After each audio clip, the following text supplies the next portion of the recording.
Les oiseaux d'Audubon sont une œuvre assez typique de la production scientifique et artistique de la première moitié du XIXe siècle et du contexte d'impérialisme occidental.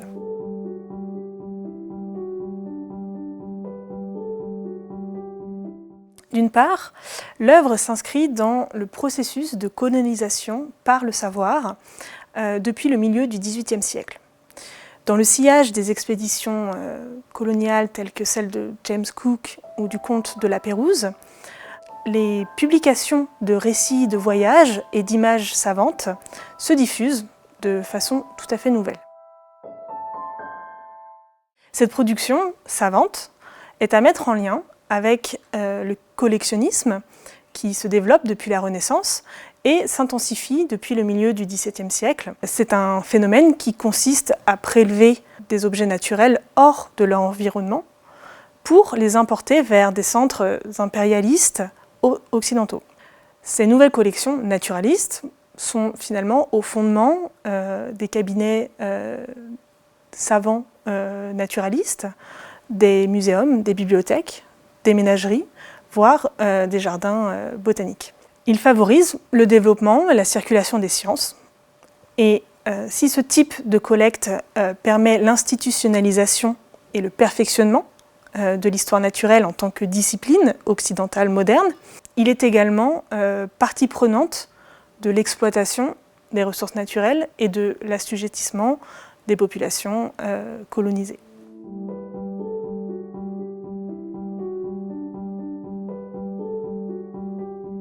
Un exemple assez terrible est cette planche de la conure de Caroline, la perruche du sud des États-Unis, qui existait par centaines de milliers à l'époque d'Audubon et qui, en raison de sa surchasse et de la destruction de son habitat, a complètement disparu aujourd'hui et s'est éteinte au milieu du XXe siècle.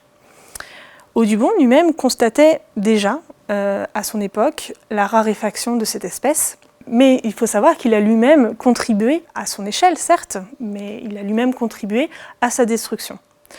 En fait, ce qu'il faut comprendre, c'est que, très bon chasseur, il abattait lui-même les oiseaux au cours de ses expéditions dans les territoires sauvages américains pour pouvoir dessiner ces spécimens.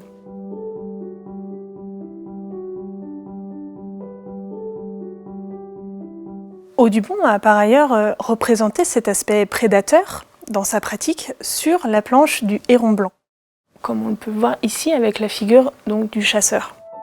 Il faut se souvenir évidemment que la chasse à cette période est le seul moyen d'étudier au plus près les oiseaux, puisque l'appareil photographique n'existait pas. Mais il faut également se souvenir que les spécimens ainsi abattus étaient aussi une monnaie d'échange entre les ornithologues, les taxidermistes et aussi les collectionneurs.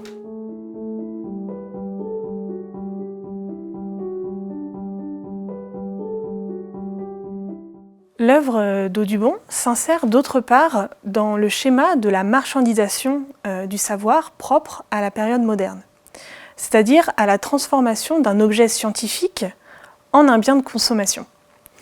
Depuis la fin du XVIIe siècle, les sciences naturelles sont interdépendantes d'une longue tradition de la marchandisation des spécimens sauvages et des publications naturalistes.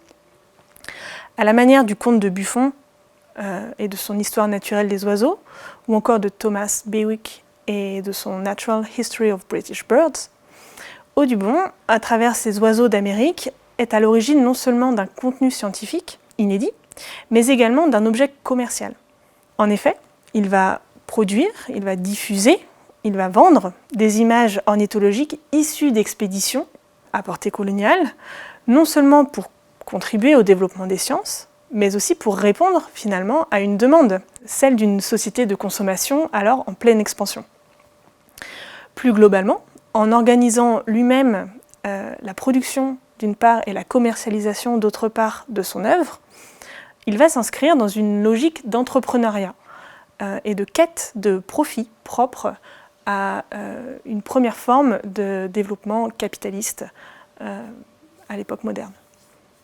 De ces expéditions au cœur des forêts américaines à la production d'un ouvrage de collection en Grande-Bretagne, toute l'œuvre d'Audubon traduit visuellement l'entreprise globale de colonisation des États-Unis. Et sa pratique artistique, qui repose sur la prédation des animaux et sur l'appropriation des territoires, est elle-même partie prenante d'une politique plus large d'exploitation des ressources, des éco-anthroposystèmes, c'est-à-dire des populations amérindiennes, des forêts, de la faune, de la flore, par les puissances impériales occidentales.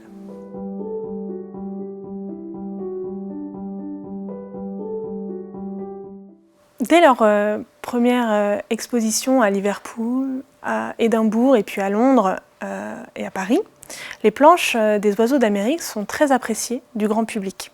Qu'il s'agisse d'articles de presse quotidienne, de revues spécialisées ou voire de correspondances privées, les sources ne manquent pas pour décrire cet engouement.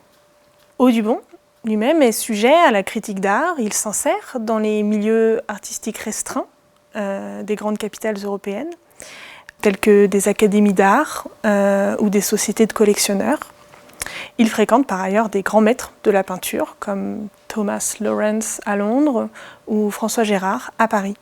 Il compte également parmi ses souscripteurs des personnalités assez illustres, comme la reine Adélaïde elle-même en Angleterre. Et donc de ce point de vue, l'œuvre d'Audubon s'inscrit pleinement dans une histoire sociale de l'art et une histoire éminemment européenne. Mais du point de vue de l'histoire des formes, les oiseaux d'Amérique sont également marqués par certaines traditions héritées de la peinture occidentale moderne. Les illustrations se caractérisent par des compositions très organisées, dynamiques, selon des principes propres à l'académisme, toujours prégnants dans la première moitié du XIXe siècle. Ce sont de véritables tableaux. Chaque planche est pensée comme une scénette avec une unité de temps, de lieu, d'action et instaure ainsi beaucoup de dramaturgie. Les scènes sont issues de la peinture animalière néerlandaise puis française des XVIIe et XVIIIe siècles, dans le sillage d'un Peter Boulle, d'un François Desportes ou également d'un Jean-Baptiste Oudry. Les animaux débusqués, en particulier en proie, voire combattants, comme ici avec ces canards eiders, signalent une influence très forte de la peinture de chasse et de l'ancrage européen des oiseaux d'Amérique.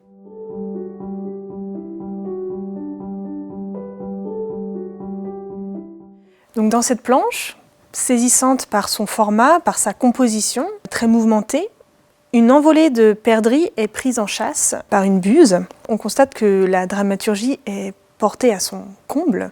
Les oiseaux adoptent des positions outrées, les becs sont ouverts, ils suggèrent des cris stridents et les ailes déployées donnent à voir toute l'agitation de la scène, une scène proprement sauvage, mais qui est également un prétexte, bien sûr, pour Audubon de montrer le détail du plumage de chaque oiseau et de créer également, évidemment, une ligne de force ici.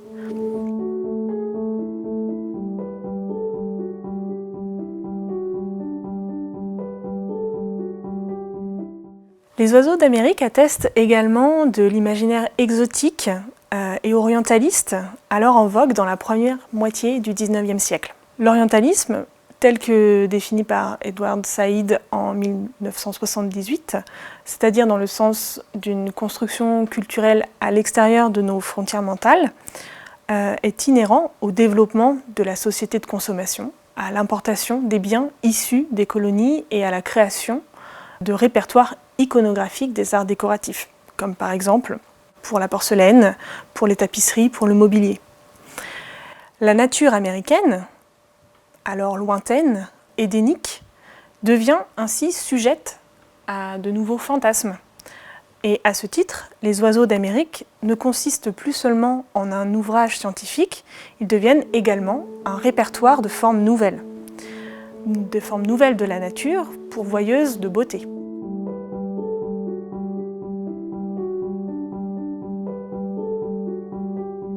Un bon exemple de ce caractère très décoratif de l'ouvrage est bien la planche du tyran des savanes, dont les plumes, ici caudales très longues, sont représentées avec une grande délicatesse et apparaissent, malgré leur taille, aussi légères finalement que les feuilles et les fleurs de la branche de l'oiseau. Et donc les courbes, le jeu de courbes et de contre-courbes du plumage répond à celui en pendant du Gordonia lasianthus, un arbuste proche du camélia et lui-même très apprécié pour son exotisme.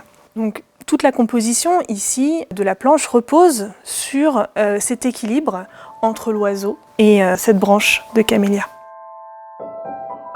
Enfin, et surtout, les oiseaux d'Amérique se font l'écho d'une sensibilité occidentale particulière pour la représentation de la nature à cette période dans ce qu'elle a d'inattendu, de cruel, de menaçant.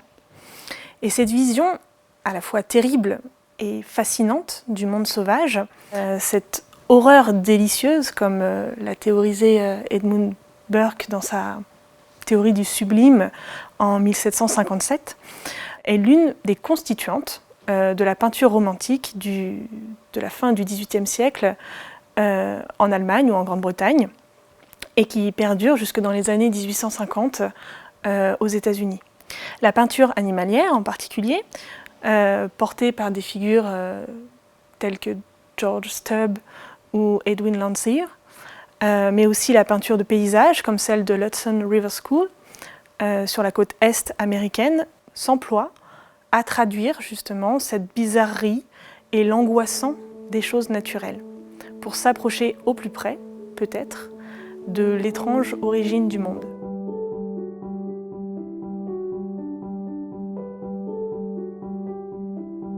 Dans cette planche, l'une des plus spectaculaires des oiseaux d'Amérique, Audubon représente l'aigle royal dans l'instant qui suit la capture d'un lièvre, sans épargner son lecteur de la violence de la nature animale, de la bestialité du monde sauvage.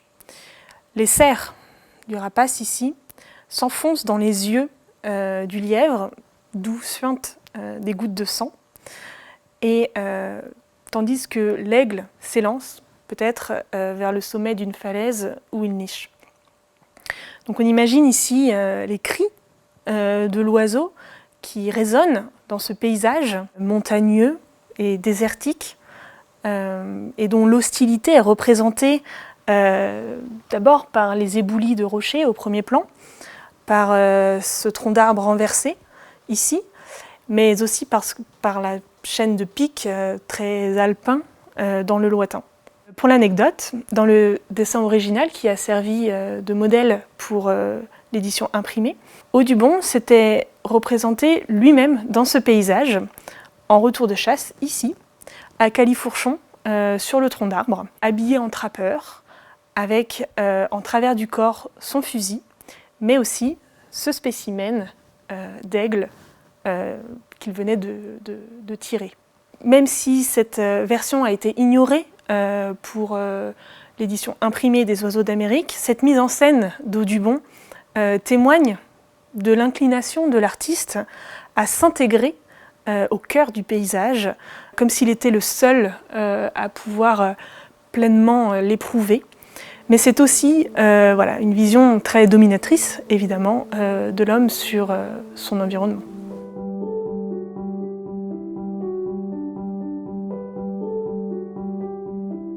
Comment Audubon dessinait-il ces oiseaux ?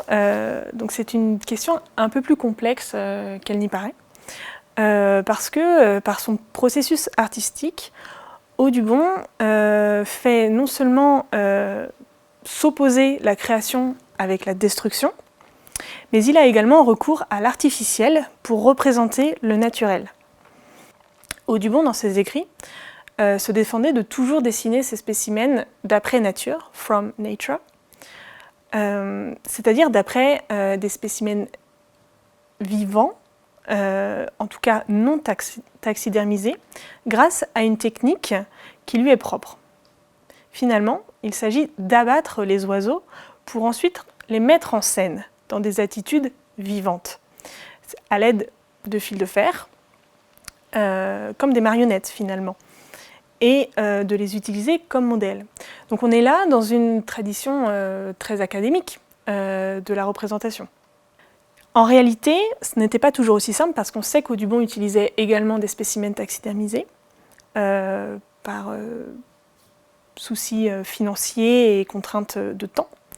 Mais ce qui est intéressant dans ce témoignage, c'est la mise à mort de l'oiseau par Audubon dans le but, justement, de retranscrire sa vitalité. C'est ce paradoxe. Pour Audubon, l'oiseau fraîchement abattu a encore cette lueur de vie dans les yeux, et c'est pour cela qu'il s'autorise à défendre son œuvre comme d'après nature. Alors les 17 et 19e siècles accordent une grande importance à ce concept « from nature », parce que c'est une mention gage de rigueur scientifique et de sérieux, mais il est toujours difficile de savoir si la nature correspond à une situation in situ ou à des spécimens naturalisés. Il faut garder en tête que le dessin sur le motif, sans recourir à des spécimens naturalisés, est extrêmement fastidieux en histoire naturelle et peut difficilement prétendre à l'exactitude scientifique. Mais certains artistes, comme Thomas Bewick, font le choix, eux, de ne dessiner que des oiseaux d'après leurs observations.